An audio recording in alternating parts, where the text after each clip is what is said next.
So guys, I got another unboxing video for you. This was a package I received here the other day. Obviously come all the way from China, as you can kind of see there. It weighs about 0.2 of a kilogram, as well as it came off one of the auction websites. This one here, I was just scrolling through and I seen that the auction was coming to an end, and of course I bid on it, and I bid a ridiculously low amount and I got it, and of course just had to pay the shipping and it arrived here. So guys, we'll give her an unbox by of course cutting the wonderful tape or whatever they got here, and then we'll split her on open. So after spending the last 20 minutes peeling away countless layers of tape and all that good stuff, we get to the actual carton itself, and you pop her open, and right off the bat you notice a USB cord. It's got your standard USB and then your larger adapter there, as well as a microfiber cleaning cloth, and the installation disc for the software and all that good stuff, and probably some nice wonderful anybody speak Chinese instructions, and of course the piece de resistance itself. Any guesses? Obviously you can probably tell what they are, so we'll dump them on out, tear on into them. So right off the bat, of course, you notice here we got a pair of the what they call spy glasses or whatever, with the camera right here in the middle. You have your basic microphone pickups on the side here. You got your on-off switches, and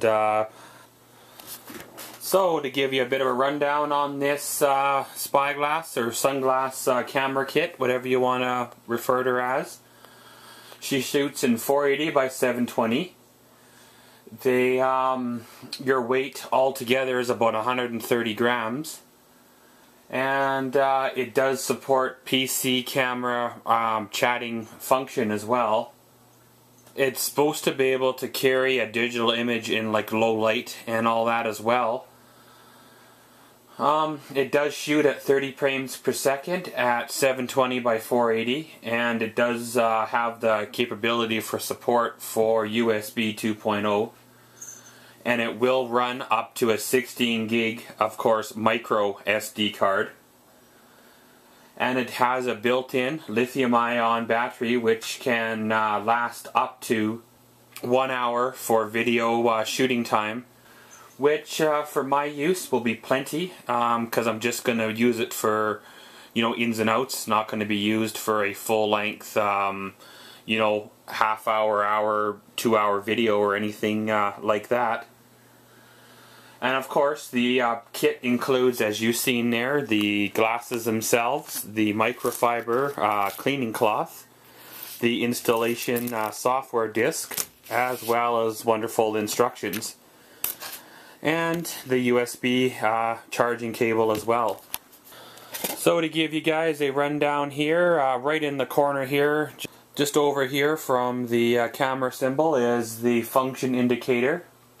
And then there's your on-off switch themselves, and right behind it is your reset switch. So just right here is your switch here to turn on the camera and all that, and just behind it is the on-off switch, and just about where the little red light is there is the reset switch themselves. And then guys, of course, on the side here, right behind these little dots, is the battery itself.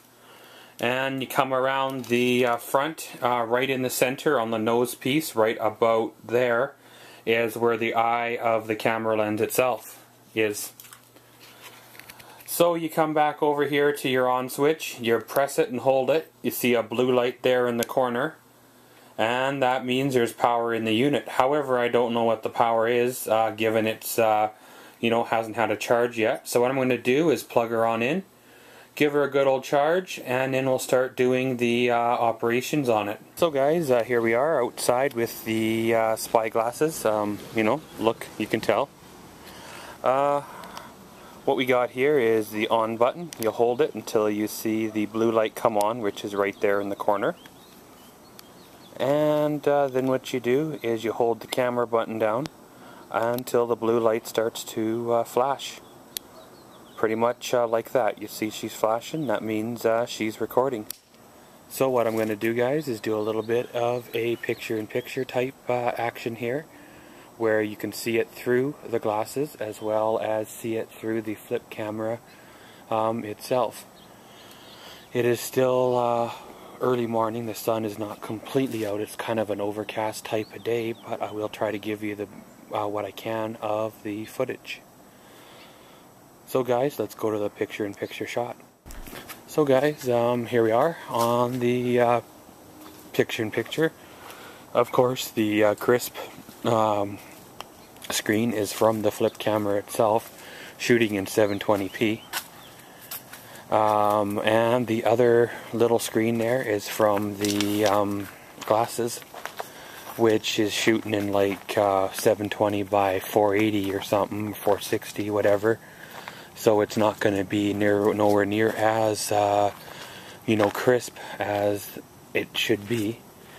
One of the things I did notice upon reviewing a test footage, there is a time and date stamp in these glasses. If I could figure out how to read Chinese, I could probably read the manual to figure out how to set them, so that way it shows you know, the time and date, correct time and date, or completely disable it all whatsoever. But you know, as you see here in front of us is our gray 2008 Pontiac Wave. Just doing a test on the different colors between the two screens.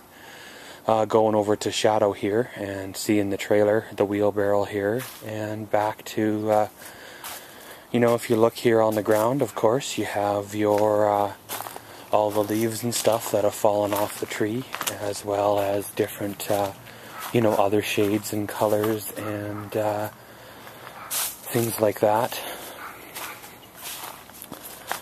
But you know, guys, like I mentioned there, they came off an auction website. I got them for like cheap price wise, so I'm not expecting them to be like, you know, champagne quality on beer budget by far. They're more of a toy than anything, and I'm pretty sure that if they don't pan out, I'm pretty sure that I could still sell them for you know, what I got into them, because they're next to nothing. And worst comes to worst, I'll keep them around just as a toy, maybe give them to somebody, you know, that's you know, showing potential and wanting to shoot with the camera and all that good stuff. But guys, of course, what we'll do now is we'll wait until dusk, and we'll come back out here and do a low light type dusk shot. So we'll probably check in later.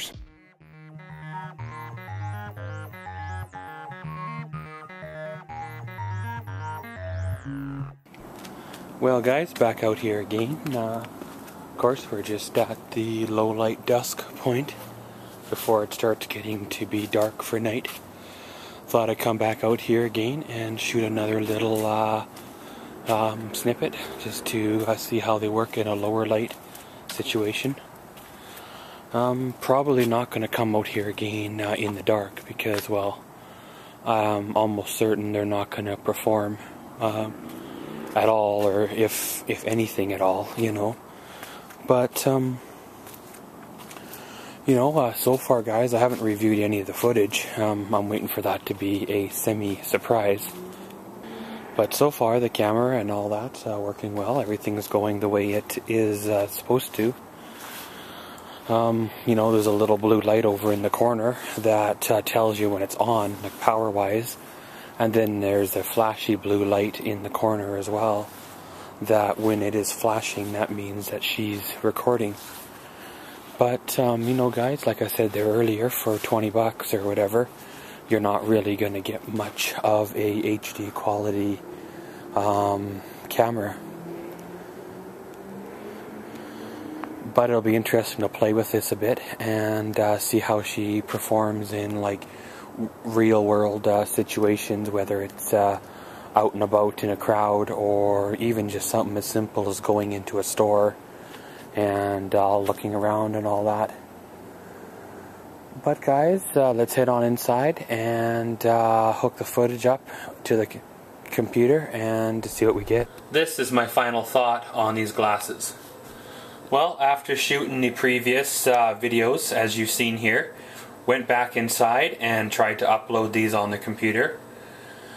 Well, I ended up having to take the micro SD card out of the glasses, put them in a micro SD adapter to use them on a full-size card camera, stick them back in another camera, and then upload them that way. Even though I did install the driver software that came with it, it still was giving me error messages to the footage. It would not, you know, transfer the footage to the...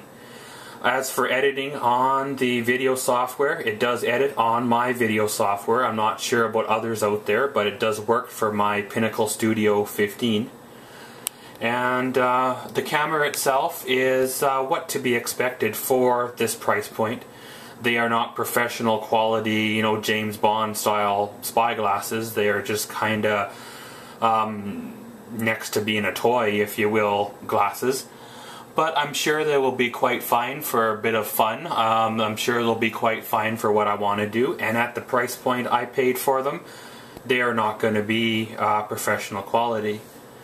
On a scale of 1 to 10, guys, I probably give these glasses probably about a 6. Both on audio quality as well as video quality is still a little bit lacking. But again, like I said, for the price point, they do quite well. I would recommend these for a toy for a child or somebody who just wanted to get a feel of what a real pair possibly could be. But guys, as always, I thank you for watching my videos. So as always, thanks for watching Maxwell's World. Comment, subscribe, and enjoy.